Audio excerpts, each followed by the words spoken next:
영화 이야기하는 척하는 영화 팟캐스트 양기자의 지인어만 진행하는 본격 인맥자랑 방송 양기자 시네마틱 유니버스 YCU 142화입니다. 야, 오늘은 일단은 기본적으로 민상님 오셨고요. 안녕하세요. 안녕하세요. 네, 그런데 또 변화가 또 저희가 광고부터 먼저 하고 시작할게요. 저희가 YCU가 매번 지금 약간 쉽게 말하면 개편 촬영은 좀 그렇고 뭔가 좀 변동이 많은 시기입니다. 일단은 지난번에 방송 말씀드렸지만 지난 140회 때도 말씀을 드렸는데 일단 두 분이 일단 나가셨어요. 김경수 평론가님과 아영님께서 본인이 이제 또 현생이 또 중요하니까 저희 방송은 사실 현생이 중요한데 그렇게 막 붙잡지는 않습니다. 네, 현생이 당연히 중요하죠.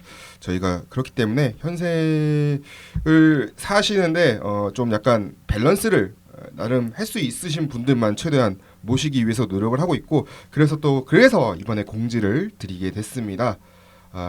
팟캐스트 YCU 크루를 추가로 계속해서 모집하고 있고요.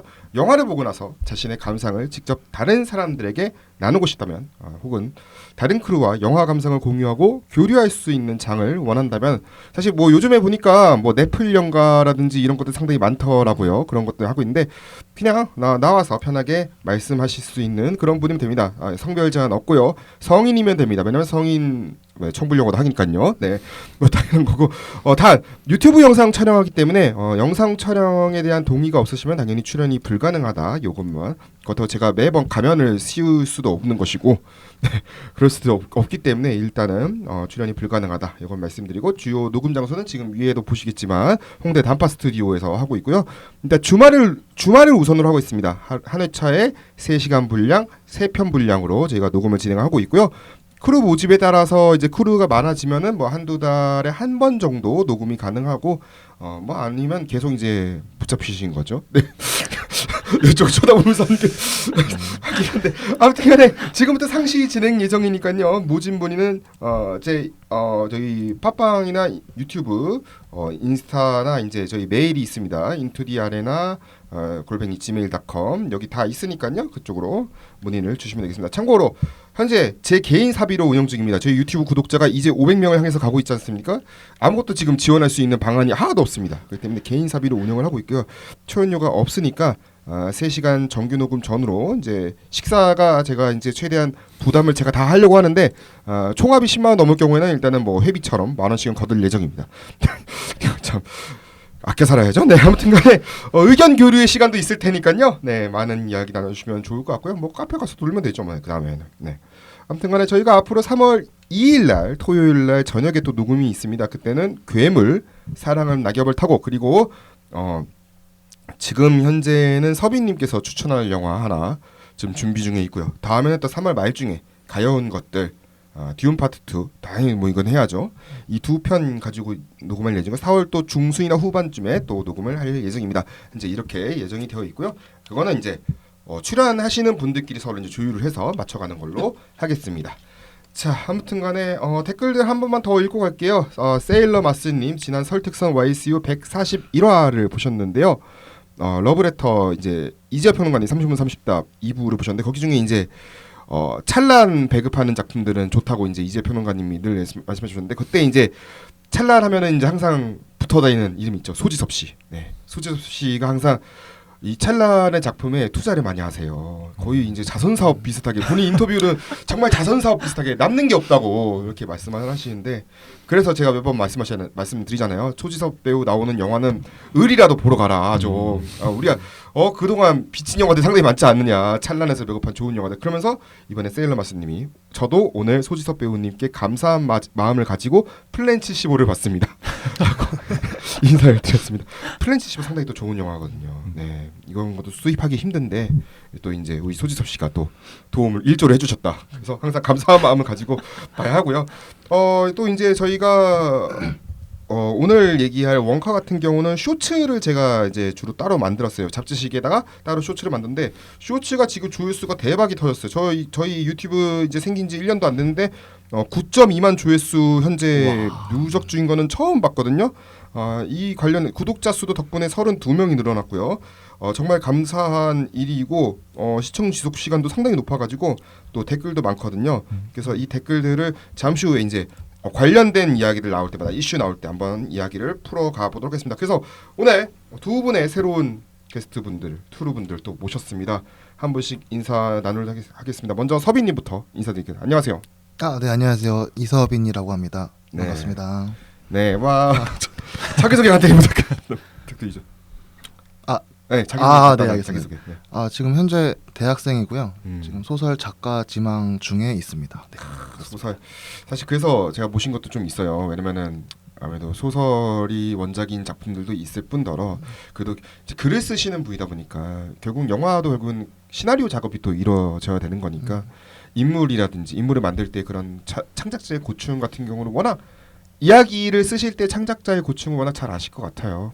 네, 맞습니다. 그래서 이제 제가 모신 것도 있고, 작년에 사실은 개인적 사적인 이제 부산국제영화제 사적인 장소에서 제가 예전에 부산국제영화제 특집에서 잠깐 얘기를 했었어요. 그때 하루는 날 잡아가지고 제가 이제 양기자의 밤을 만들었다. 그래가지고 근데 그때 이제 나오셨던 분이 바로 이서빈님이에요. 네, 그래서 이렇게 해서 우여곡절 끝에 다시 저희 YCU에 오시게 되어서 대단히 감사드리고요. 다음은 창민님입니다. 안녕하세요. 예, 안녕하세요. 네. 저희가 142화인데 1화 같아요.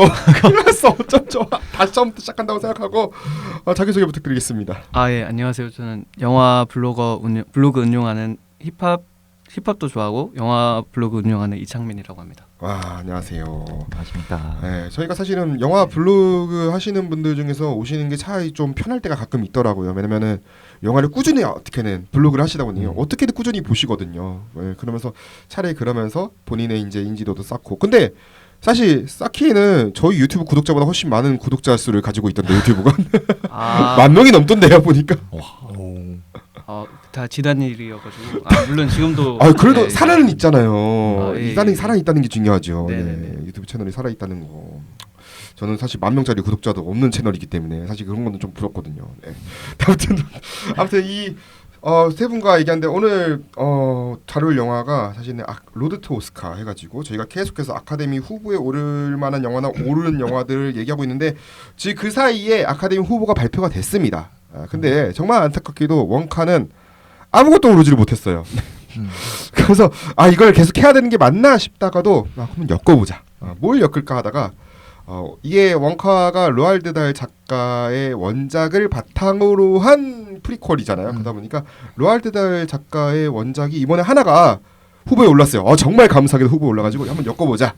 바로 아카데미 단편 영화상 후보에 오른 웨스 앤더슨 감독의 신작이죠. 넷플릭스 오리지널 단편 기상천외한 헤일리 슈거 이야기가 후보에 올랐습니다. 덕분에 웨스 앤더슨 감독님이 사실은 올해 또 다른 영화가 있었는데 에스터로이드 시티가 있었는데 그거는 하나도 못 올랐다가 요거는 후보에 올라가지고 이렇게 또 엮어볼 수 있게 됐습니다.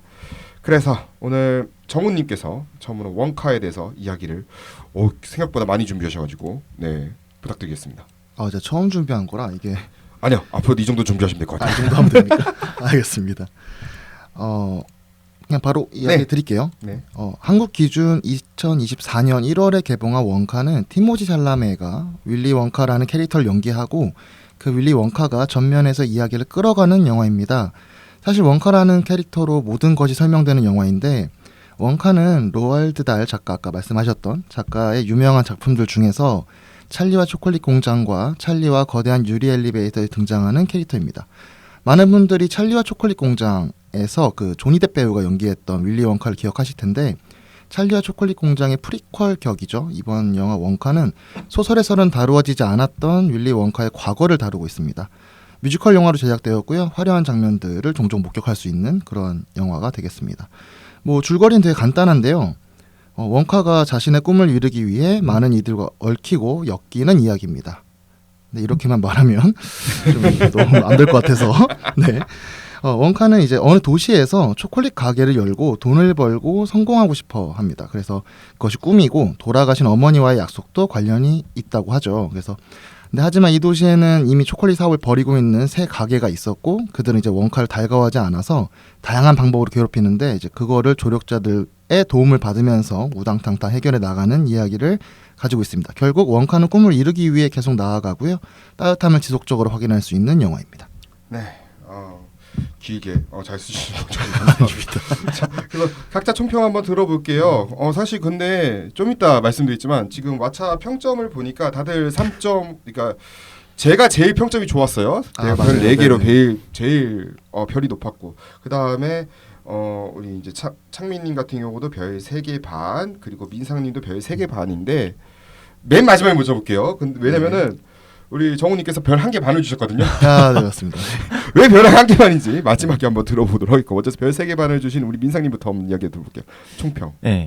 저는 뭔가 이제 어릴 때부터 그 OCN에서 하도 그 팀버튼 버전의 찰리와 초콜릿 공장을 진짜 수십 번은 보면서 그러네. OCS 진짜 네, 많이 듣었다. 정말 많이 해줘가지고 맞아. 정말 많이 보고 자라났던 딱 그 시대인데, 그래서 저한테는 그게 뭔가 원본 같은 기분이 있어요. 근데 당연하죠. 사실 71년판을 볼 수는 없으니까. 근데 뭐 그래서 처음에 뭔가 티모시 샬라메가 원카 역에 캐스팅 됐다고 했을 때 그 거의 진짜 몇 년 전에 나왔던 소식 같은데 그때 되게 좀 놀랐었죠. 왜냐면은 팀버튼 영화에서 가지고 있는 어떤 귀한 이미지 같은 것들이 있기 때문에. 근데 최소한 영화를 보면서 어떤 그런 후광들에 기대거나 하진 않았던 것 같아요. 요즘 어떤 이런 프리퀄 같은 영화들이 그런 전작의 어떤 후광에 좀 기대해 가려고 하는 경향들이 있는데, 최소한 이 영화가 가지고 있는 어떤 오리지널리티가 분명히 있는 것 같고, 그래서 그냥 아무 생각 없이 놀이공원처럼 잘 놀다 올 수 있었던 영화였던 것 같습니다. 네. 창민님은요? 저는 사실 그 별 3개랑 3개 반에서 좀 고민하다가 블로그에는 이제 3.3 이렇게 썼고, 근데 이제 왓챠피디아는 이제 0.5씩 수 있으니까 3.5 했는데, 그 일단 뻔한 스토리라고 생각해요. 아마 그 쓴 리뷰 보니까 그런 말이 되게 많더라고요. 저도 거기에는 되게 공감하는데, 이제 뻔하다고 다 별로인 건 아니다. 그래서 이제 총평이지만 짧게 말씀드리면, 뻔한 영화라고 다 별로이지 않은 그런 영화 중에는 요즘 최신작 중에는 좀 가장 적절한 영화가 아닌가 그런 생각을 하고 있습니다. 네, 저 같은 경우는 이제 언론 시사회로 가장 먼저 봤었는데, 그때 이제 봤을 때는 약간 그런 거였죠. 약간 이거를 어차피 지금까지 나왔던 작품들이랑 또 결이 다른 거니까 뭘 주점으로 이제 봤을 것인가. 이 감독님 폴킨 감독이 이제 중점을 본 게 뭘까. 저는 유치하게 보지 않았던 이유는 바로 이거거든요. 약간 주인공이 함께하는 동료가 있는 청년 사업가인 거죠. 요즘 살고 있는 요즘 2020년대 청년 사업가인데 좀 약간 경찰과 종교가 비호하는 거대 기업 카르텔과 판판 붙는 그런 내용으로 봐서 이게 오히려 이렇게 보니까 어른들을 위한 이야기인가 싶어가지고 저는 이게 좀 살짝 와닿았어요. 심지어 이게 약간 자막에서는 연합이라고 되어 있는데 우리가 들으면은 뭐 귀로 들으면 다 카르텔이라고 하잖아요. 이거 맞아요. 의도적으로 카르텔을 지운 건가? 하도 카르텔이라는 용어가 요즘 그렇게 썩 좋게 안 쓰여서 네. 그래서 연합이라는 말을 쓴 건가? 그래서 그것도 좀 흥미로웠고 결정적. 그리고 저는 요즘에 이제 많은 이제 뮤지컬 영화들이 뭐 할리우드에서 만들어졌지만 왜냐면은 지난번에 최근에 저희가 방송했던 가장 최근에 방송했던 뮤지컬 영화 중에 하나가 위시였잖아요. 위시를 보고 이걸 보니까 매우 큰 뿌듯함을 느낀 거죠. 그렇죠. 네, 워낙 위시 때는 넘버도 귀에 안 잡히고 넘버가 뭐 들리는 게 하나도 없는 거야. 근데 이거는 첫 넘버부터 이거는 딱 그 안정적인 매우 안정적인 그 고전 클래식 디즈니 뮤지컬에서 나올 수 있는 그런 멜로디가 딱 익숙하게 들어오니까 거기서부터 마음이 딱 안정되기 시작하더라고요. 그런 것도 좋았고 뭐 배우야 워낙 지금 할리우드를 이끌고 있는 현재 할리우드의 대세 슈퍼스타이다 보니까 뭐 당연히 지금 흥행이 국내에서도 200만 관객을 제가 딱 보면서 얘기했거든요. 앞에 있는 다른 평론가 선생님이 얘기하다가 이거 선생님 이거 딱 봐도 이번 설날에 1위 하겠는데요? 네, 딱 보자마자 이게 생겼어요. 왜냐면 설날에 라인업들을 보면은 이 길이 할 게 없는데? 라는 게 딱 든 거예요. 네. 그래서 선생님 이게 1위 하겠네요. 그리고 알라딘 다음으로 가장 많이 보겠네요. 이 뮤지컬 영화로는. 안 그래도 저 할리우드 기준으로 알라딘 다음으로 많이 본 뮤지컬 영화이긴 해요. 이게. 그러니까 딱 그렇게 느껴지더라고요. 이게 딱 국내에서도 딱 어느 정도 만약에 더 무거워. 왜냐면 카르텔 문제도 더 무거워지면은 사람들이 안 봅니다. 그렇죠. 네. 딱 그 정도 선에서 라인에서 지키기 때문에 흥행이 됐다고 저는 생각하거든요. 좀 더 나갔으면 이제 설날에 그 정치 논쟁을 격화시킬 수 있었고. 카르텔은 누군가 막 이런 식으로 못 봅니다. 못 봐. 그죠. 왜냐면 더 배트맨이 저도 약간 망했던 게 더 배트맨이 국내에서 망했던 이유가 그때 약간 부동산 이슈도 막 있고 약간 저도 보면서 어렸을 때 보면서 야 이거 부동산 이슈 건드릴 수도 있겠는데 근데 물론 안 건드렸지만 야 그래서 딱 그 원카는 딱 그 적정선을 잘 타요. 맞아요. 딱 문제 제기를 할 수 있을 정도에서 왜냐면 또 전체 관람가니까 우리 아이들도 봐야 되는 전체 관람가니까 딱 그 정도 선에서 잘 지켰던 게 오히려 그 큰 흥행의 포인트이지 않았을까. 엘리멘터리 흥행한 것처럼 저는 이제 그렇게 봤고요. 자 그러면 이제 제일 중요한 거 별 1개 반을 주신 일부러 지금 제일 늦게 얘기를 하는데 서빈님 어떻게 보셨습니까? 이거 저 큰일 나는 거 아닙니까? 아니요.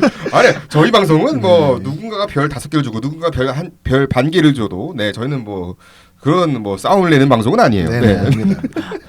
저는 사실 1.5랑 2점이랑 영화관 나와서 한참을 고민하면서 걷다가 이건 도저히 안 되겠다 싶어가지고 제가 1점을 줬던 기억이 있는데 일단 너무 불호였어요. 네. 뭐 여러 가지를 이야기할 수 있을 것 같지만 저는 일단 뮤지컬 영화일 필요가 있는가부터 시작을 해서 그리고 동화 자체 혹은 이제 어린이를 위한 이야기 자체를 잘못 이해하고 있는 거 아닌가라는 생각도 했었고 또 이게 사실상 원톱 캐릭터 영화잖아요. 네네. 원카가 이제 앞에 나와서 제가 이제 왓챠 평에다가도 썼지만 부족하고 매력 없는 캐릭터 영화는 언제나 조연급 캐릭터만 남는 움파룸파 둠파디두라고 써놨는데 저는 보고 나서 기억에 남는 거는 그 캐릭터밖에 없었어요. 움파루파 노래하는 거 약간 네. 세뇌죠. 약간 저도 끝나서 계속 너 나도 모르게 그거 흥얼거리고 있으니까. 그러니까 그게 저는 휴그랜트의 그 움파룸파가 단순히 좀 독특하고 자극적이어서 남는다는 개념이 아니라 원카가 너무 매력적이지 않게 나오다 보니 이렇게 살아남는 캐릭터가 그거밖에 없는 느낌이 좀 강했었어요. 그래가지고 이건 좀 문제가 있다. 왜냐하면 저도 굉장히 기대작이었고 티모시 샬라메 배우도 너무 좋아하는 사람으로서 많은 실망을 했던 영화였던 것 같습니다. 자 그러면은 이제 각자의 평 한번 읽어봤고 그 다음 얘기를 한다면 사실 저희가 이제 로아드 달 때문에 이 이야기를 원카를 결국엔 꺼낸 거거든요. 그래서 정우님께서 로아드 달 때문에 도서관도 가보시고 아니 진짜 저는 그것까지는 부탁을 안 드렸는데 뭐 도서관도 갔다니까 뭐 부탁을 드릴 수밖에 없겠더라고요. 이 로아드 달 작가에 대해서 말씀해 주시죠. 네. 사실 로알드 달 작가를 제가 잘 모르는 작가였어요. 저는 이제 어린이 문학을 잘 안 읽다 보니까 근데 이번에 알아보면서 그 재단에서 전기가 나와 있어요. 애초에 이번에. 그래서 뭐 로알드 작가도 실제로 본인이 자서전 비슷하게 쓴 것도 한 2-3권 정도 있고요. 근데 그건 제가 구할 수가 없어서 이번에 거기 재단에서 나온 것만 읽었었는데 뭐 일단 전체적인 이야기를 하자면 사실 그 뒤에 오늘 이야기할 기상천외 한 헨리 슈거 이야기에도 이야기를 하겠지만 이것 또한 로알드 작가의 작품이죠. 원카가 시작할 때 보시면 알겠지만 당연하게도 로알드 달 스토리 컴퍼니라는 로고가 나오기도 하고요. 네, 재단이죠. 네, 재단 나오죠. 로알드 작가는 어린이 문학계에서는 굉장한 대가로 아까 말씀드린 것처럼 알려져 있는데 이미 애초에 재능 있는 엔터테이너이자 타고난 이야기꾼이었다고 합니다. 사실 뭐 다 들어보셨겠지만 그렘린이나 마틸다, 뭐 찰리와 초콜릿 공장이 모두 로알드 달 작가의 작품이고요. 심지어 키가 굉장히 컸다고 해요. 198cm의 장신이었다고 하고 그래서 2차 세계대전 때 생존했던 분이다 보니 영국 공군으로도 참여를 하셨습니다. 근데 그때도 그런 이야기가 있었다고 해요. 키가 너무 크니까 이게 좀 문제가 생기지 않나라는 얘기도 있었다고 하고. 네네 맞아요. 또 많은 에피소드가 있지만 역시 뭐 제일 뭐 계속 이슈가 되는 것들은 9살 때 이제 학교 근처 사탕 가게에서 그 사탕 그 유리병에 죽은지를 집어넣어서 그 이제 장난을 치는 그리고 그 주인장을 아주 고약한 마녀처럼 묘사를 한 그런 이야기도 있고요. 그리고 기숙학교를 다닌 걸로 알고 있는데 되게 가학적인 분위기였다고 해요. 선후배 관계도 굉장히 안 좋았었고 그래서 선배들의 요구에 따라서 그 변기를 미리 따뜻하게 데워놓는 역할을 엉뜨를 네네 그거를 한번 이제 그 제가 알기로는 그 선배가 그 친구가 이제 로알달이라는 친구가 이제 환이 나왔는데 들어가니까 따뜻한데 약간 이런 느낌이 들어서 근데 어쩌면 좋아. 네, 그 학교에는 원래 그런 문화가 있었다고 해요. 근데 이 친구 되게 재능 있게 따뜻하네 이래가지고 그래서 계속 해봐라라고 해서 되게 고생을 많이 했다는 이야기도 있고요. 그리고 전쟁 때는 이제 비행기 추락 사고를 겪으면서 그렘린을 상상했다거나 그리고 또 스파이 출신이십니다. 영국군 스파이로서 활동을 하시기도 했고 또 아내가 헐리우드 여배우 퍼트리샤 닐 배우님이시기도 하고요. 뭐 이런 것도 여러 가지가 있는데 이게 한 사람의 삶이 맞는가 싶을 정도로 다이나믹한 삶을 살았고 일들도 정말 많았습니다. 그리고 유언에 따라서 연필과 와인 그리고 초콜릿과 함께 묻혔다는 게 뭐 가장 초콜릿. 네, 재밌는 이야기라고 합니다. 네. 정말 이 초콜릿 공장 그러니까 찰리와 초콜릿 공장이 그야말로 본인에게도 가장 또 의미 있는 작품 중에 하나였지 않을까 라는 생각도 해보고 사실 이 말을 들어보니까 이제 기숙교에서 이제 뭔가 가학적인 그런 일을 당했다는 거 보니까 마침 제가 오늘 새벽에 그걸 다시 봤는데 백조 이제 단편 영화 웨스 앤더슨 감독의 단편 영화 백조도 본인이 이제 뭐 과거 이제 신문 기사에서 봤던 거를 이제 그거를 했다고 하지만 참고로 가혹하게 이제 이게 어떤 내용이면 덩치 큰 두 소년이 왜소한 모범생 소년을 이제 괴롭힌다는 그런 내용을 이제 담았거든요. 뭐 날개도 꺾이고 막 이런 느낌인데 요거를 본인도 이제 겪었기 때문에 그래서 이거를 영화하지 않는가, 그러니까 시나리오화하지 않는가, 소설화.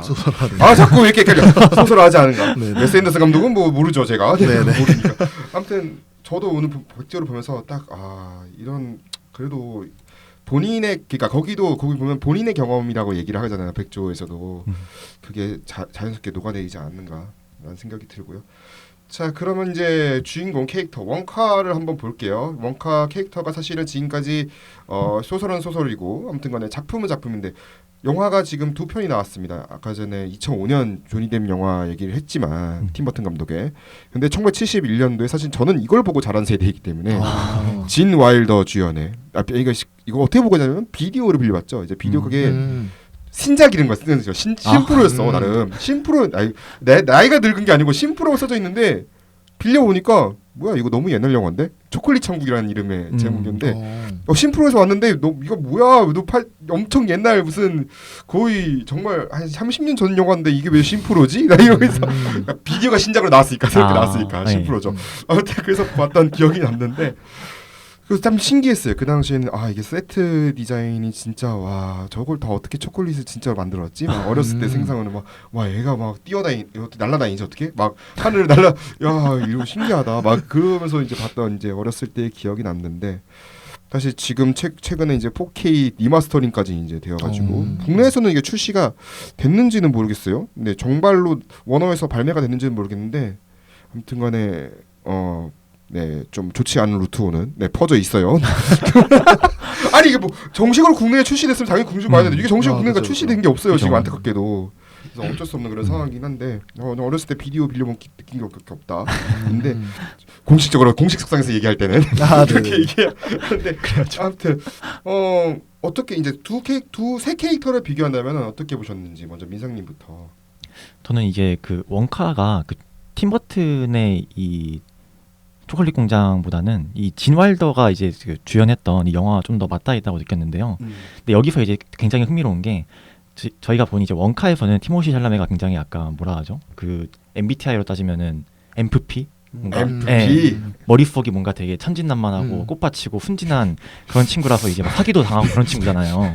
근데 이제 여기 진 와일더의 버전에서는 엄청 피곤해 보여요. 약간 이제 다크서클이 내려오다가 막 한 바퀴 돈 것 같은 그런 얼굴인데 여기선 또 이제 진 와일더가 그 약간 계약서에 장난을 쳐가지고 아이들을 막 속여먹는 그런 역할로 나오거든요. 그렇죠. 그런데 뭔가 이제 중간중간에 그 나오는 어떤 넘버들이라던가 이런 게 이제 지금 원카랑 거의 동일하게 나오다 보니까 어쩌다가 이 그 순진했던 샬라메가 이 다크서클이 눈밑까지 내려온 이렇게 턱밑까지 내려온 진 와일더가 됐을까 하는 이 비디오가 굉장히 좀 재미있게 보였던 것 같아요. 반면에 어떤 이제 그 조니 뎁이 연기했던 이 원카는 뭔가 이제 그 사이에 있으면서도 뭔가 항상 그 아이들을 약간 관광을 시켜줄 때 좀 붕 떠 있는 느낌을 받긴 했던 것 같아요. 뭔가 이제 내가 만든 기괴한 세계에 너희들을 초대하고 나는 그거를 뭔가 약간 내가 이 관광을 뭔가 초대를 하고 주관하는 느낌이라기보다는 그러니까 한 발짝 떨어져서 보는 느낌이었는데 그래서 뭔가 팀 버튼의 자아가 좀 많이 의탁이 되어 있는 것 같다고 느꼈었고 또 중간에 이제 또 원카나 이제 이 진 와일더 버전에서는 없는 그 설정인데 이 팀 버튼 버전에서의 원카가 그 치과에서 아버지로 인해서 약간 계속 단 음식을 못 먹다가 단 음식에 약간 트라우마가 생겨가지고 초콜릿에 더 집착을 하게 됐다 이런 설정이 있었잖아요. 이런 것도 좀 뭔가 그 팀 버튼스러움이 너무 좀 과잉 투영됐다고도 좀 읽을 여지가 있었는데 그래서 뭔가 이제 그 팀버튼의 버전보다는 진 와일드의 버전하고 좀 더 같이 보는 게 흥미롭게 보일 것 같습니다.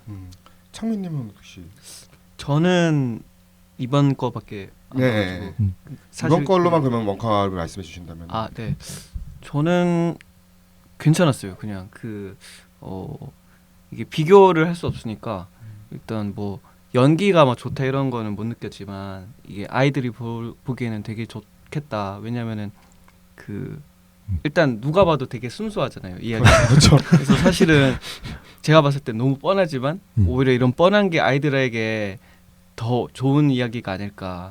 약간 권선징악을 일단 애들은 이런 걸 먼저 봐야 되지 않을까 이런 생각을 하면서 봤어요. 그러니까 이제 사실 제가 MFP라고 했는데 제가 인프피잖아요. 아, 살짝 맞아요. 그 한 다리 건너면 되거든요. 한 다리만 건너면 되는 거니까 좀 약간 외향적이면 MFP인데 진짜 저도 이걸 보면서 별 4개를 준 이유가 이 캐릭터에 이런 꽃밭인데 딱 이거 나 같은 느낌이 확실히 들었던 게 뭐였냐면 초콜릿 가게를 열었을 때 이제 노래를 부르면서 하잖아요. 네. 제가 요 근래 느낌이었어요. 요 근래 이제 YCU가 갑자기 구독자가 조금씩 이제 이렇게 늘지? 막 늘면서 막 있는 막 진짜 온갖 상상의 나를 다 펼치고 있는 그러면서 막 춤추면서 노래하면서 막 이거 막 장사하면서 막 오픈 개점하는데 어서 오세요 막 이렇게 하는 거 있잖아요. 그 장면이 정말 한 다리 건너서 내가 조금만 더 외향적이면 저렇게 될 수 있겠구나 생각이 딱 들었어요. 저 그래서 좀 약간 이 캐릭터에 좀 더 약간 들어가면서 빠져들면서 봤던 느낌이 없지 않나 싶고요. 서비님 어떻게 보셨나요?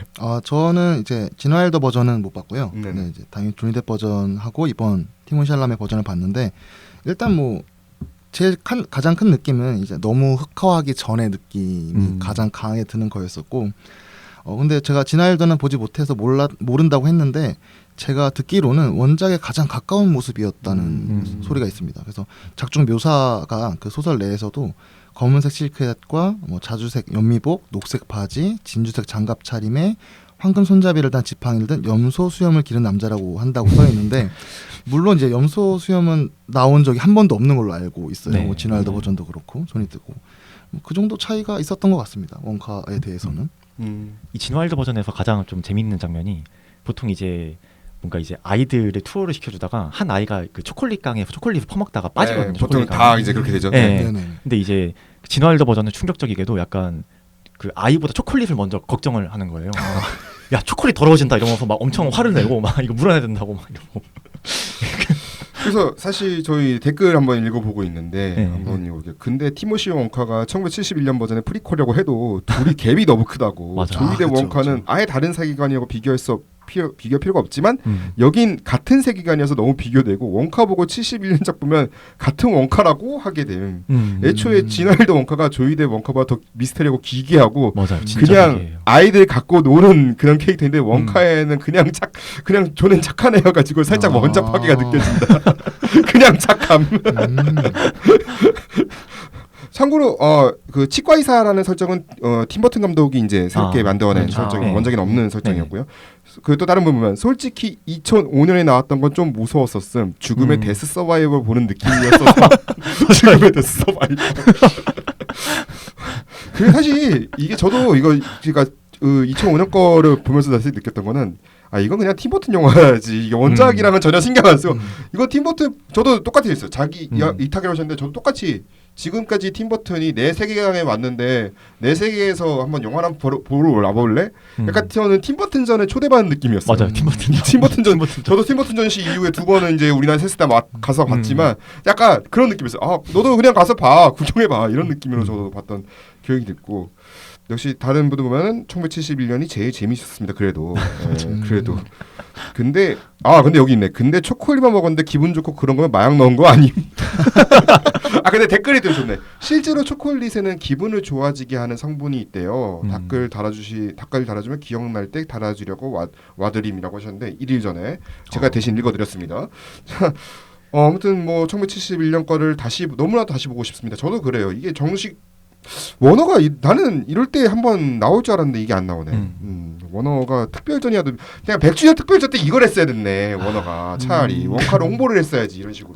그러니까요. 영리하지가 않나요. 배트맨만 신나게 터주고 그랬던 기억이 납니다.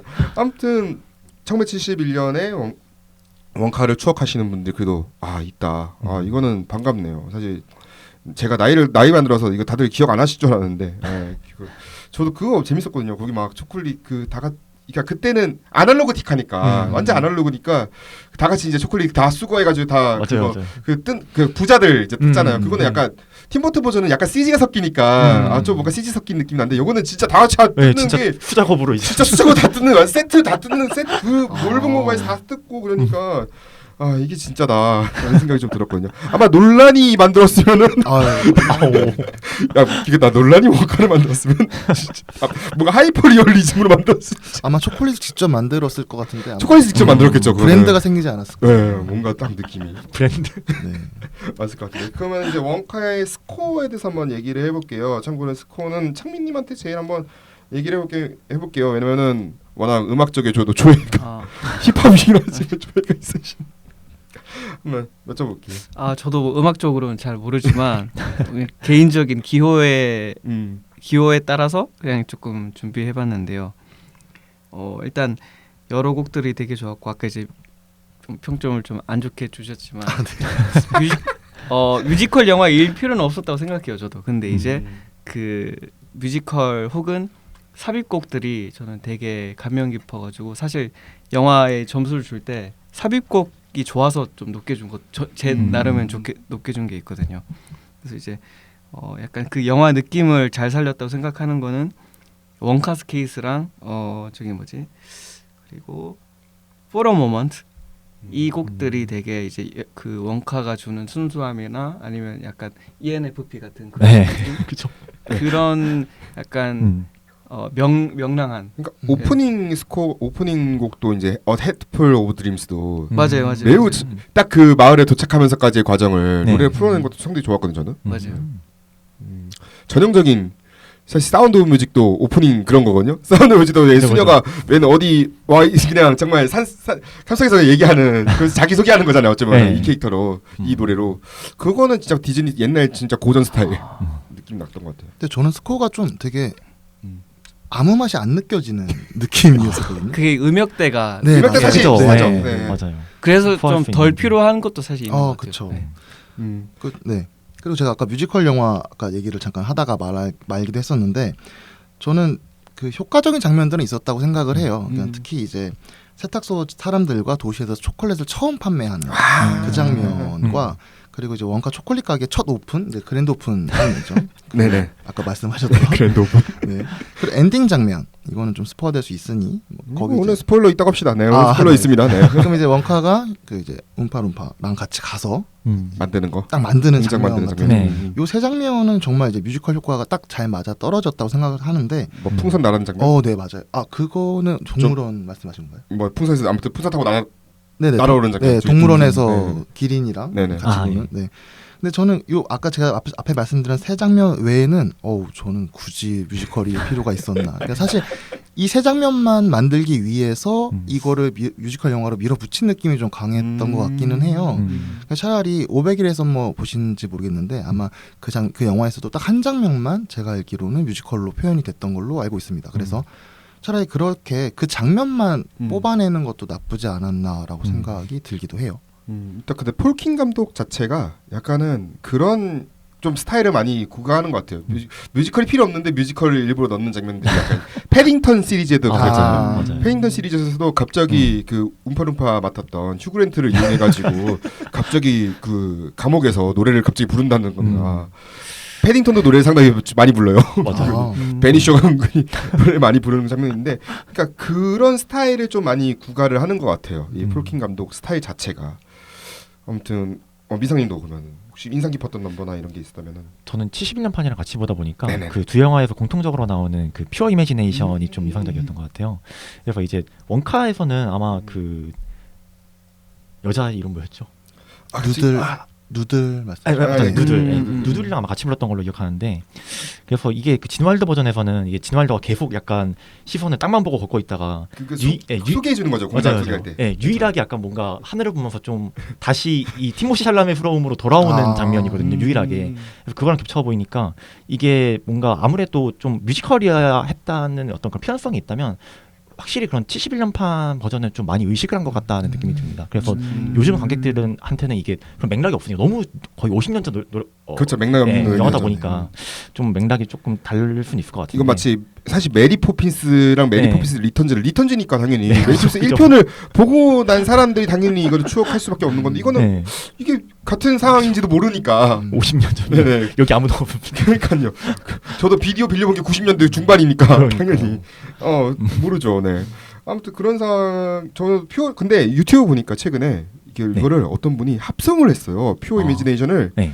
그 티모시 샬라메 보이스랑 저기 진 와일더 보이스랑 이거를 오마 딱 그 섞어서 이게 누가 합성해서 올리니까 서로 이제 한 라임씩 부르는데 와, 어, 좋겠네요. 야 진짜 독특해서 좋더라고요. 이거. 야 이게 심지어 음색이 또 비슷할 때는 맞아요. 나 그래서 충격 이게 쇼크. 야 이걸 한번 나 유튜브에서 한번 찾아보세요. 퓨어 이미지네이션 해가지고 영어로 한번 그 두 배우 이름을 검색을 하시면은 있을 거예요. 네네. 보이스 오버 돼가지고 하는 게 있는데 저는 좀 많이 인상적이었던 생각이 들고. 그리고 저희 네. 그것도 얘기해야죠. 그 뭐냐 우파루파? 우파루파 아, 이게 네. 굉장히 그 쇼폼 시대에 어울리는 아 정말 네. 심지어 그 병에 들어 있을 때는 딱 맞아요. 핸드폰 화면 같은 느낌까지 들 정도라서 그네 딱 쇼폼이네. 네, 딱 그 네. 안에서 춤추는 느낌. 네. 그 안에서 네. 딱 새로운 화면이니까. 네. 또 요즘 챌린지 유행하고 있더라고요. 네 맞아요. 아. 윈터가 네 맞아요. 했었죠. 윈터도 하고 막 그렇죠. 딱 그게 이제 MZ 세대를 어쩌면 새로운 세대를 이제 겨냥한 네. 그래서 이게 딱, 아닌가.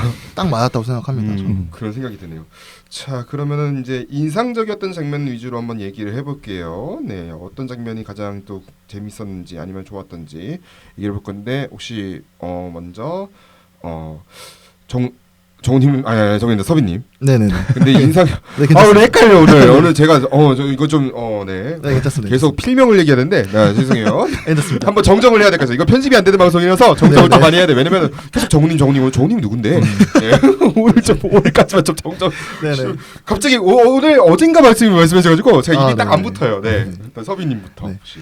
저는 장면들은 뭐 아까 앞에서 얘기했었던 것도 있지만, 근데 그전에 이걸 꼭 언급하고 싶었어요. 저는 로안 에키슨 배우가 나와서 그러니까 미스터 빈을 전 보고 자란 세대는 전혀 아닌데, 아니군요. 네, 저는 전혀 아닙니다. 나군요. 네, 저는 전혀 아닌데 일단 너무 유명한 그러니까 그렇죠.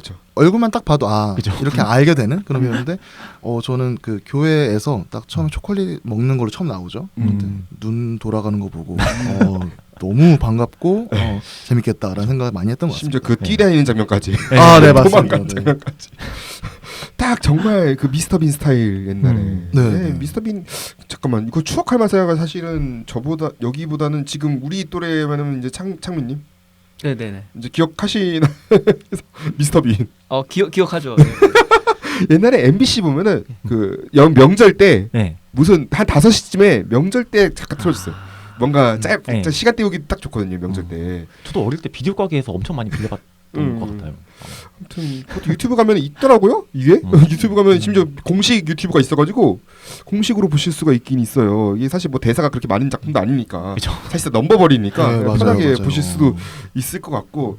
그 뭐 최근 로안 에키슨 같은 경우는 최근에는 뭐 자니 잉글리시 시리즈도 있었고, 그쵸. 네 그리고 벌대 뭐 맨이었나? 벌이랑 뭐 싸우는 내용이 있었는데 넷플릭스 오리지널 중에 그거에도 나오셔가지고 좀 그래도 최근에도 더 다시 활동을 하고 계시고 사실은 2010년대 그나마 이제 요즘 세대면은 그건 알겠다. 저번에 런던 올림픽 2012년도에 런던 올림픽 때 그 개막식에서 개막식에서 이제 그 불의 전차 이제 음악 이제 연주를 하는데 계속 이제 본인은 그거 신디사이저니까 이게 따닥따닥따닥따닥 그거 하나만 연주하는 딴짓하면서 그걸로 상당히 또 많은 박수를 받았던 기억이 납니다. 정말 어쩌면 영국의 국민 코미디언이죠. 네. 그래서 아마 일부러 의식해서 캐스팅하지 않았을까. 네, 일부러 맞아요. 넣었던 것 같습니다. 그래서 네. 연기 너무 잘하시는 분이라서 또 네. 기린하고 놀 때도 참 재밌게 봤어요. 네. 여러모로 많이 웃었던 거는 아마 저는 휴그랜트와 이제 로안 에키슨 배우 때문에 좀 많이 웃었던 것 같아요. 자 그리고 창민님. 저는 사실 인상적인 장면은 없긴 한데 그래도 이제 좀 억지로 끄집어내자면 그 초중반에 그 지붕 걷는 장면 있잖아요. 그 두 주인공이 네, 풍선 타고. 맞아요. 네네. 밤에 네. 밤에. 그 장면이 그냥 비주얼적으로 좀 기억에 많이 남는 것 같아요. 그리고 민상님.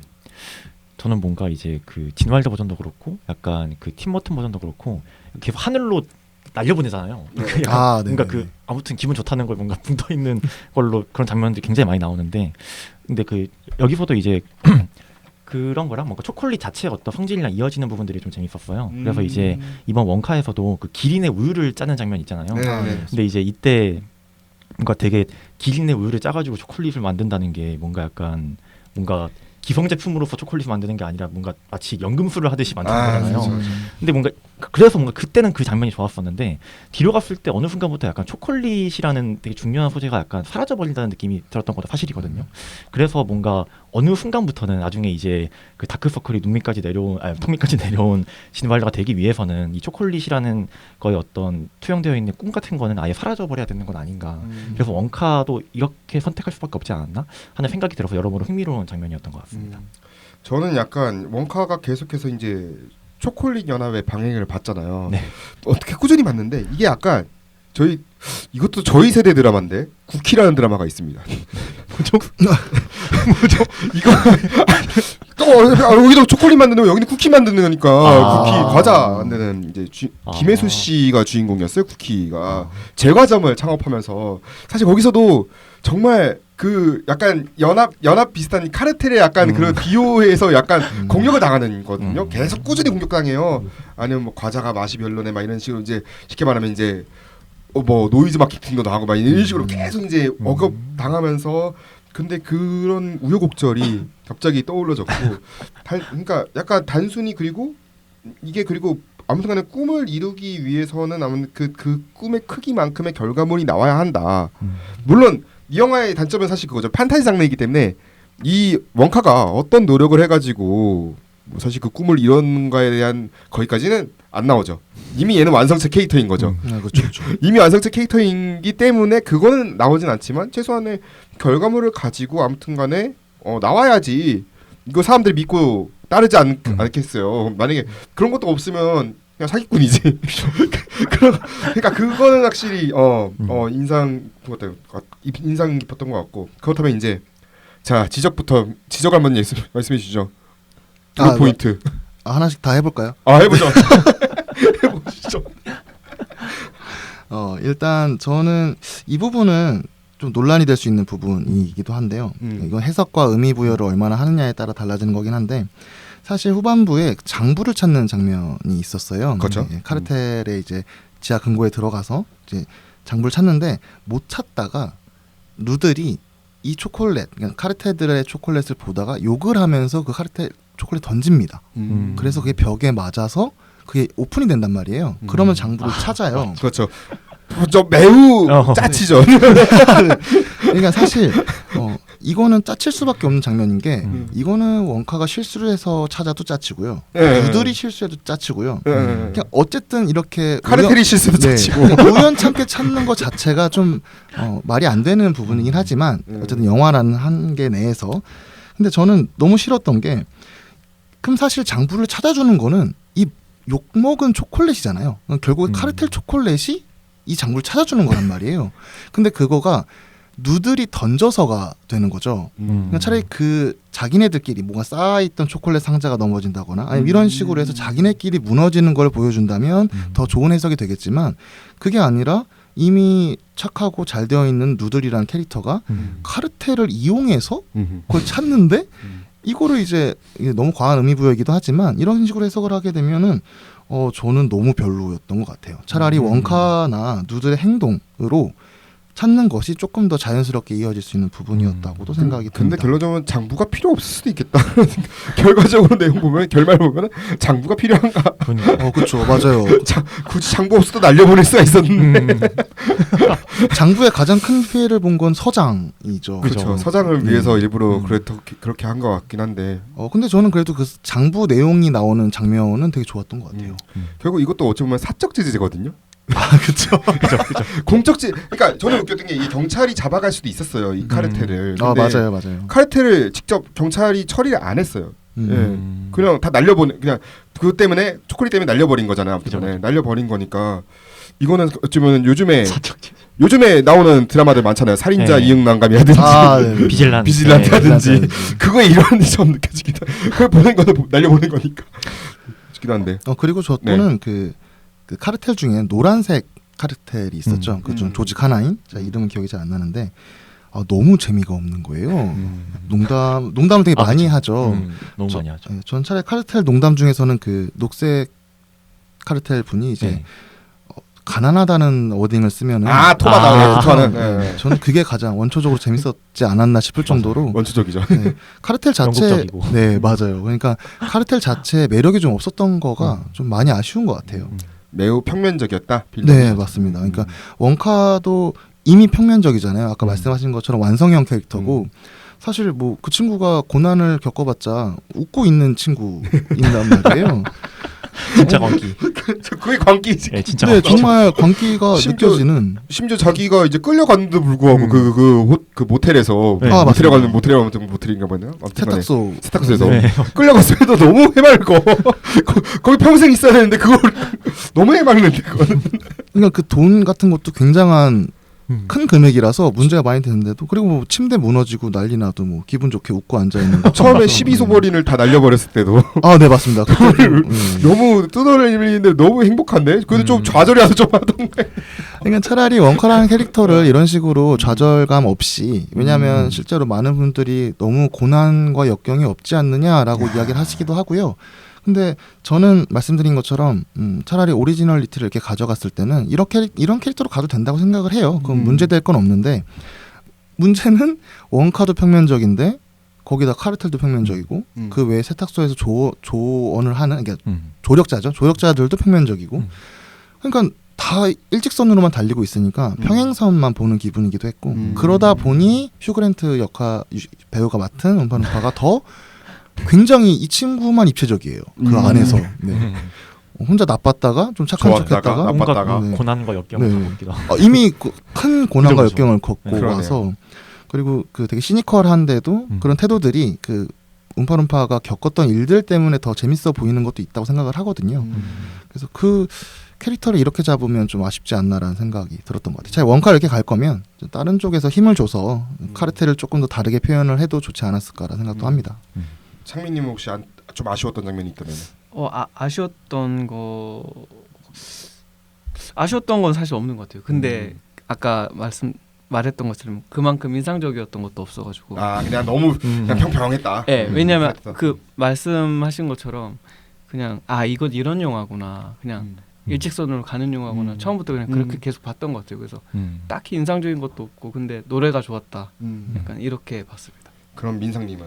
저는 서빈님이 너무 잘 정리를 해주셔서 뭔가 중간에 좀 이게 맞나 싶었던 것만 이제 하나 찝자면, 네네. 예, 마지막에 이제 그 이 카르텔들이 그 원카랑 누드를 죽이려고 초콜릿을 채우잖아요. 그렇죠. 근데 이 자본가들이고 이 사람들은 초콜릿이 고 자본의 사람들인데 이 초콜릿에 빠져 죽으면은 너무 진발로스럽긴 한데 초콜릿이 이제 좀 더러워지지 않나. 네. 상품 가치가 사라지는데. 자기네 원료를. 네. 네. 그 나름 되게 이 초콜릿의 어떤 그런 꿈이나 어떤 이런 좋은 속성들이 아니라 자본으로서의 속성에만 어떤 집착하는 사람들인데 이 사람들이 이 방대한 양의 초콜릿을 그 망친다고 거기 살짝 조금 약간 예. 그렇죠.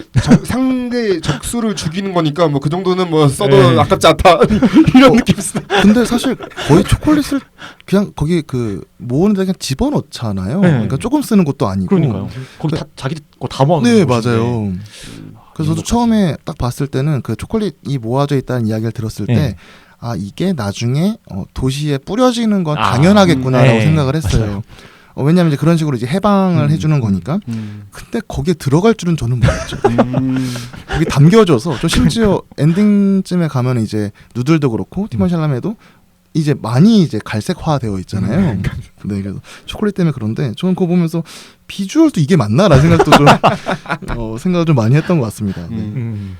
아무튼 저도 보면 원카가 이제 원작이 지닌 한계에 대한 지적도 일견 등장했고 저도 공감이 되는 건 있어요. 사실은 뭐 초콜릿이 주는 게 공정무역이야 뭐 최근에 이루어지고 있지만 역시 여전히 초콜릿의 원료인 카카오를 주로 재배하는 지역이 아프리카 남미와 같은 제3세계이고 싼값의 노동력으로 원료가 만들어지고 있고요. 그 제1세계에서 가공되어서 생산되어서 비싼 값에 팔리고 있고 저 사실 일본 여행 가면은 항상 이제 받는 게 선물들이 대표적인 게 초콜릿이거든요.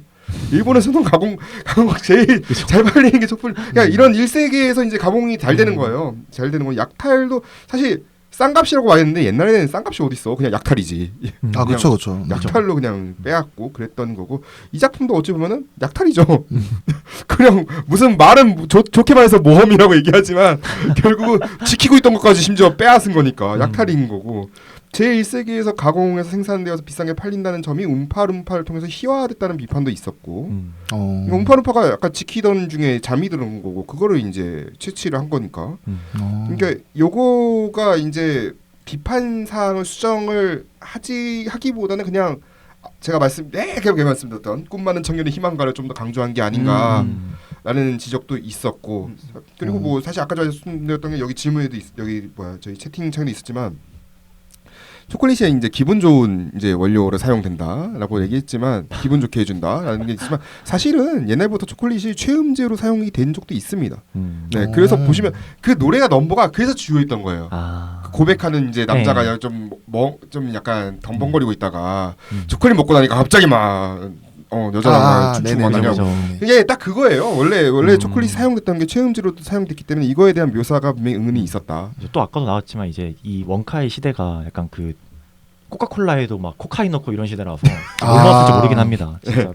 약간 20세기 초죠, 약간 느낌이. 네, 그렇죠. 네, 그 정도 시대에 이제 영화 이제 보도자에 따르면 이거는 이제 뭐 유럽의 한 가상 지역이고 여러 개의 나라에서 이제 섞은 것이다라고 얘기했었고 그리고 참고로 여기서 이제 종교 얘기할 때 이제 처치나 이제 이렇게 얘기 안 하고 캐피탈이라고 얘기를 해요.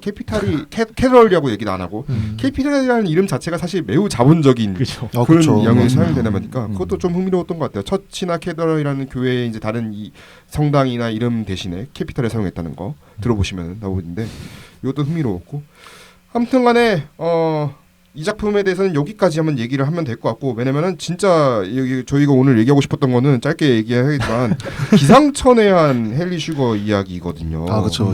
어떤 작품인지 한번 얘기 한번 들어볼게요. 좀 빨리 하겠습니다. 네. 기상천외한 헨리 슈거 천천히 얘기하셔도 돼요. 네. 네. 이야기는 한국 기준으로 23년 9월 27일에 넷플릭스에 단독으로 공개된 웨스 앤더슨 감독의 단편 영화입니다. 이때가 저희 한국으로는 추석 기간이었죠. 그렇죠. 그래서 웨스 앤더슨 감독의 팬들에게는 아주 황홀한 추석이었던 걸로 기억을 합니다. 27일 이후로 매일매일 총 4편의 웨스 앤더슨 감독의 단편이 공개되었기 때문인데요.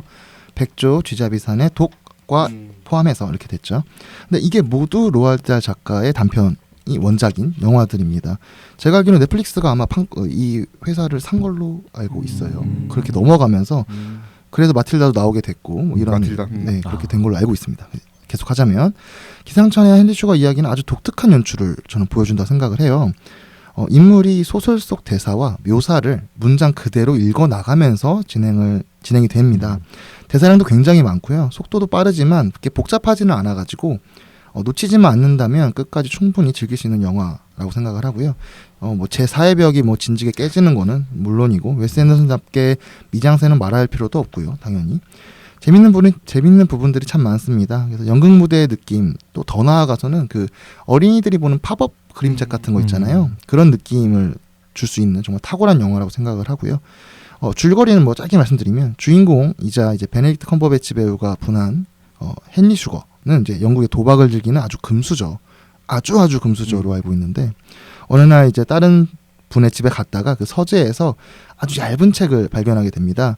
그래서 거기서는 그 책의 내용이 눈을 가리고도 무엇이든 볼 수 있는 사람에 대한 이야기였는데 헨리 슈거는 이거에 너무 크게 끌려서 이 기술을 연마하기 시작하고 인간을 초월한 다른 기술들도 배우게 됩니다. 그 뒤로 그 기술을 가지고 도박을 원래 하던 거 그대로 즐기다가 한 가지 생각에 빠지고 그 도박으로 버는 돈을 정말 말도 안 되는 액수의 돈을 벌거든요. 그걸 어떻게 사용하는가 그리고 또 그 후에는 어떻게 되었는가에 대한 이야기를 다루고 있습니다. 네. 먼저 창민님부터 어떻게 보셨는지 네. 평을 먼저 들어볼게요. 저는 일단 좋게 보진 않았던 것 같아요. 왜냐하면은 이거 그냥 웨스 앤더슨 좀 비하기일 수도 있는데 약간 자기 복제하는구나. 그냥 자기가 제일 잘하는 거를 좀 과시하는 느낌을 받았어요. 그리고 그 전작들에서도 느낀 건데 개인적으로 느낀 건데 좀 자기 복제 플러스 인공적인 그 미적 그 시각 연출을 너무 강조하는 느낌을 받아서 개인적으로 좀 그런 걸 별로 좋아하지 않아가지고 그냥 봤습니다. 예. 여기 또 이제 반대되네요. 저희 방송 이런 방송입니다. 네, 상당히 좋아요 이런 거. 네, 아무튼 그리고 민상님은 저는 이제 뭔가 웨스 앤더슨의 영화가 그전까지는 저도 뭔가 어떤 과잉된 미라든지 이런 것들을 그다지 막 지지하진 않았었는데요. 근데 이제 그 애스트로이드 시티부터 뭔가 이 자기가 만들어낸 아름다움이 인공일 수도 있다라는 거를 되게 어떤 강조하면서 그 바깥으로 빠져나오는 어떤 시선들을 이제 전개를 하잖아요. 근데 그 점에서 이제 뭔가 애스트로이드 시티가 어떤 큰 전환이었다고 생각을 하는데 여기서는 그 전환 이후로 뭔가 자기가 도입하게 된 어떤 이런 인공성을 부각하고 이런 것들을 좀 더 그냥 되게 재밌게 풀어내는 과정이었던 것 같아요. 그래서 이제 여기서도 뭔가 이제 계속 정보량이 엄청 많고 엄청 이야기가 빠르게 전개가 되는데 그 과정에서 계속 중간중간에 빠져나와서 약간 대사 같은 걸로 약간 그 소설의 대사를 그냥 그대로 읽잖아요. 이런 것 덕분에 뭔가 이게 실험적이라는 느낌보다는 계속 엄청 빠르게 치고 나가면서 이 어떤 실험적인 어떤 그 대사를 읽는 장치들이 되게 이야기에 붙어있게 해준다는 느낌을 받았어요. 그래서 저는 뭔가 정신 없는데 정말 재밌게 푹 빠져서 봤던 것 같습니다. 네, 서빈님은 어떻게 보십니까? 저는 아까 반대라고 말씀하셨지만 제가 5점 만점을 줬던 영화라서 저는 사실 웨스 앤더슨 영화를 그렇게 좋아하지는 않습니다. 그 그랜드 부다페스트 호텔도 저는 그렇게 좋게 보진 않았었고요. 그러니까 말 그대로 저는 미장센도 너무 중요하다 생각하지만 너무 과하다는 것도 저는 항상 인정하고 있는 부분인데 저는 이 영화를 그래도 좋게 본 이유는 소설을 영화화한 거잖아요. 그렇죠. 근데 이게 정말 많은 경우가 있는데 그렇게 했을 때 이게 문학이라는 예술과 영화라는 예술을 모두 극한으로 끄집어내서 아주 몰아붙인 다음에 그걸 다 끄집어내서 이렇게까지 살려낸 작품은 저는 없다고 생각을 해요. 정말 대단했고 저는 이제 다 보고 나서 이제 감탄을 많이 했던 것도 있는데 사실 문학과 영화만 담고 있는 게 아니라 연극의 기본적인 요소도 그렇죠. 가지고 들어있죠. 왜냐하면 배우들을 활용하는 장면들이나 왜냐하면 같은 배우를 이렇게 돌려 쓰는 거의 롱테이크죠. 네 맞습니다. 그리고 이제 무대의 변경 같은 거 이제 영화는 이제 카메라가 돌아가긴 하지만 연극은 이제 무대에서 해야 되기 때문에 어떤 무대의 변경 같은 것들을 이걸 어떻게 다 영화로 표현했지라는 생각이 들 정도로 좋았었고 근데 저도 이제 과시하는 느낌이나 말씀하신 것처럼 뭐 자기 복제나 미적으로 좀 강박적인 모습도 있지만 그게 저는 이걸 소설을 영화하는 과정에서는 가장 잘 쓰였다고 생각이 드는 것 같아요. 그래서 좀 자기 복제라는 생각이 좀 덜 드는 것도 있었습니다. 그럼 이제 작품의 구성 방식 한번 얘기를 한번 해볼게요. 아까 전에 좀 덧붙여가지고 지금 보면은 정말 어찌 보면은 이게 액자형 구성이잖아요. 네, 맞습니다. 액자형 구성인데 이거를 어떻게 굉장히 흥미롭게 보여줬고 그리고 또 이제 특이하게 봤던 포인트가 있다면 어떤 게 있는지 인상님부터 말씀해 주시죠. 저는 아까 이제 계속 인물들이 그 대사를 하거나 행동을 한 다음에 그거에 대해서 소설에서 쓰였을 것 같은 어떤 그 서술을 가져와서 그대로 말하는 장면들이 있잖아요. 그래서 네. 약간 뭐 자기가 대사를 한 다음에 라고 그가 말했다라고 이제 자기 입으로 네네네네. 덧붙인다던가 이런 것들이 있었는데 이런 게 아까 이제 문학이나 영화 사이에서 뭔가 기량하면서 만들어진 장면이지만은 연극 느낌도 아까 난다고 이제 서민님께서 말씀을 해주셨는데 연극 중에서 요즘 이제 그 낭독극이라고 하는 그 장면이 그쵸, 있거든요. 네, 있죠. 그래서 네네. 이제 뭔가 그 낭독극처럼 뭔가 행동이나 대사는 뭔가 엄청 과잉되지 않고 감정을 많이 넣어서 하지 않더라도 뭔가 그 희곡에 쓰여 있는 어떤 그런 것까지 어떤 그 지시문까지 다 읽어버리면서 이제 진행되는 어떤 그게 방식인데 그런 것도 좀 많이 생각이 났던 것 같아요. 그래서 정말 여러 가지 어떤 예술의 형식들을 많이 담고 있다는 생각이 들었고 그래서 저도 이제 아직 공부가 짧은 탓에 뭔가 어떤 이 구성 방식을 모두 짚어낼 수는 없겠습니다만 그래도 뭔가 정말 만약에 파보자고 한다면 정말 엄청나게 그 파볼 것이 많은 어떤 방식이라고 생각했던 것 같아요. 창민님 혹시 저 말씀해 주셔가지고 전 네. 그리고 네. 저는 뭐 액자 구성을 제가 말씀하셔가지고 조금 더 덧붙이자면 사실 액자 구성이라는 거는 원래 소설에서 가장 많이 쓰였던 형식이기도 하고요. 근데 저는 이거를 시각화하는 과정이 여기서 너무나도 잘 드러났다고 생각을 해요. 심지어 이제 처음에 로알드 달을 역할을 했다고 공식적으로 인정하진 않은 걸로 알고 있지만 사실은 로알드 달이랑 똑같은 모습을 하고 있습니다.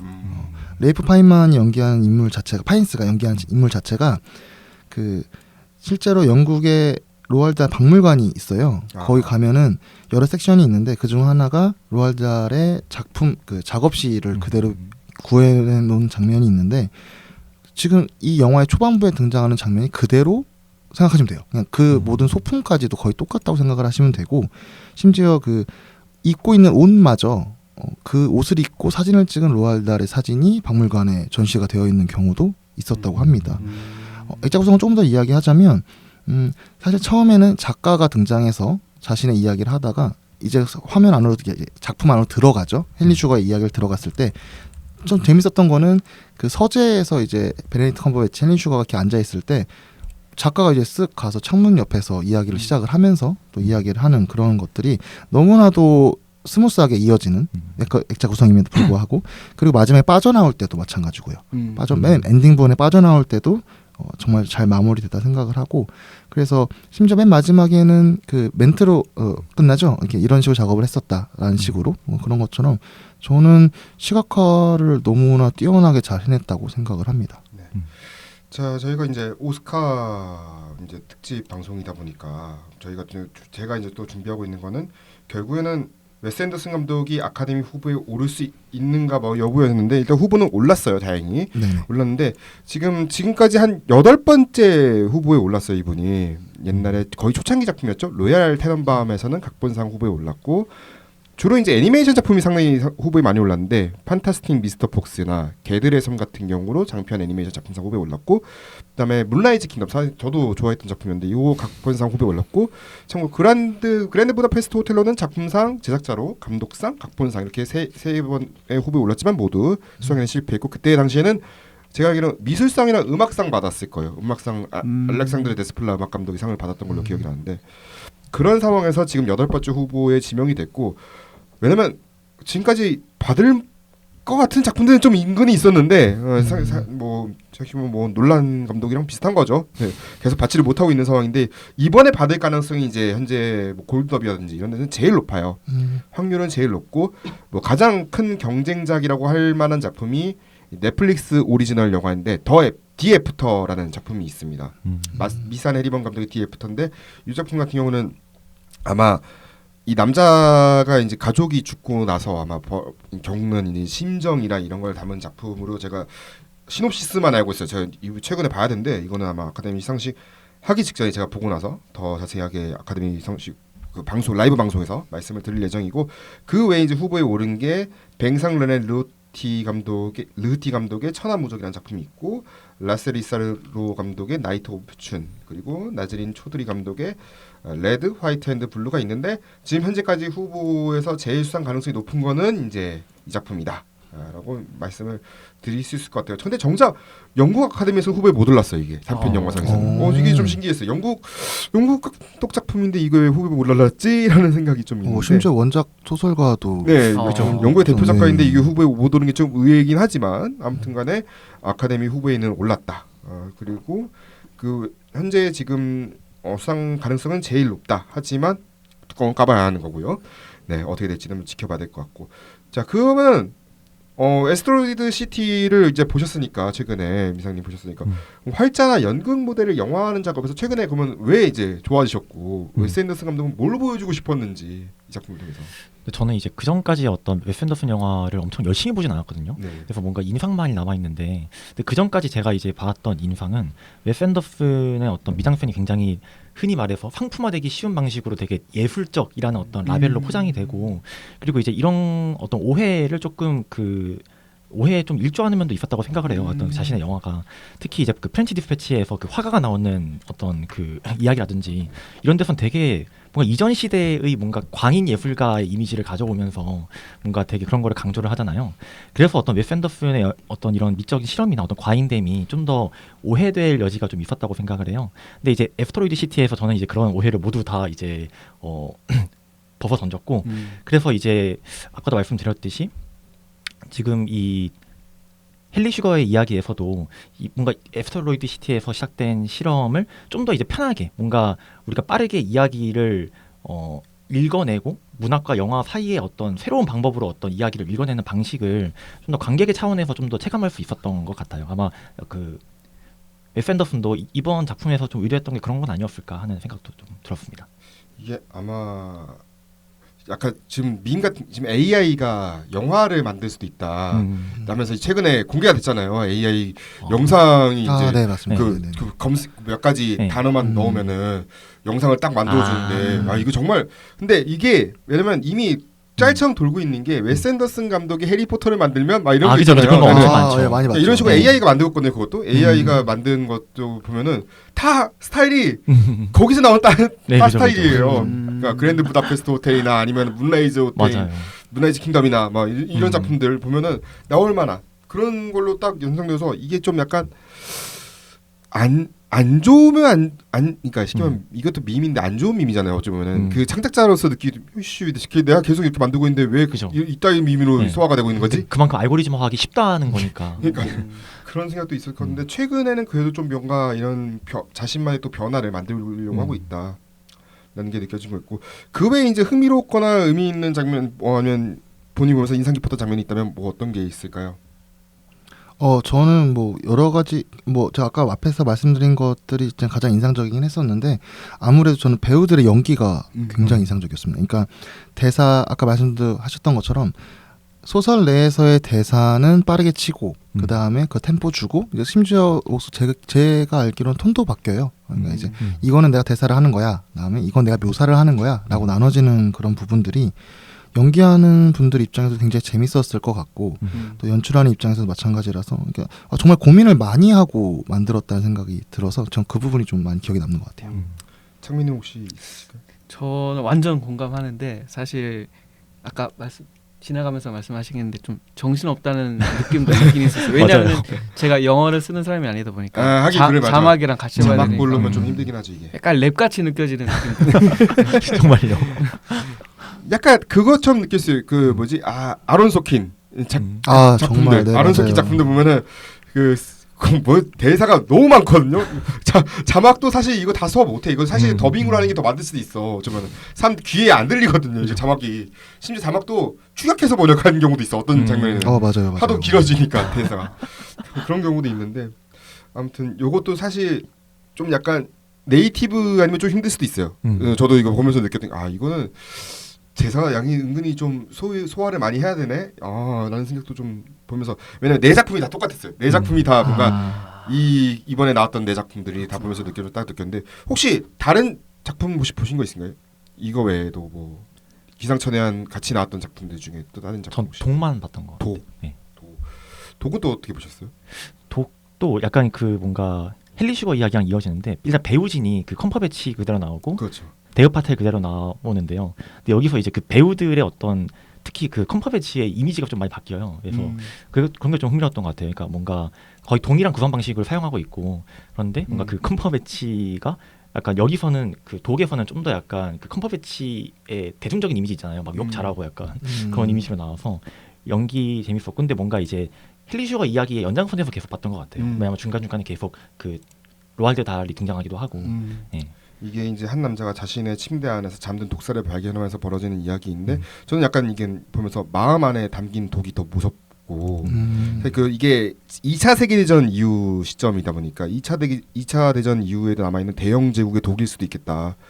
왜냐면 영국의 결국은 인도에서도 결국은 독립이 됐지만 그런 독같이 느껴졌고 왜냐면 독일도 의사가 또 인도인 의사잖아요. 인도계 의사다 보니까 막 느껴졌고 쥐잡이 사내도 사실 제가 봤었는데 이게 설치를 퇴치하는 남자가 등장하면서 벌어지는 그냥 이것도 쥐잡이 사내에게서 배우는 그런 우리 사회의 단면 같은 느낌이었고 얘는 얘가 제일 좀 뭔가 진짜 단편처럼 느껴졌었고요. 쥐잡이 사내는 백조는 아까 전에 말씀드렸던 것 같고 내 작품 다 보면서 느꼈는데 저는 이 말을 딱 하면서 오늘 엔딩을 딱 하면 될 것 같아요. 시간이 다 됐으니까. 로알드 달은 얼마나 좋았을까.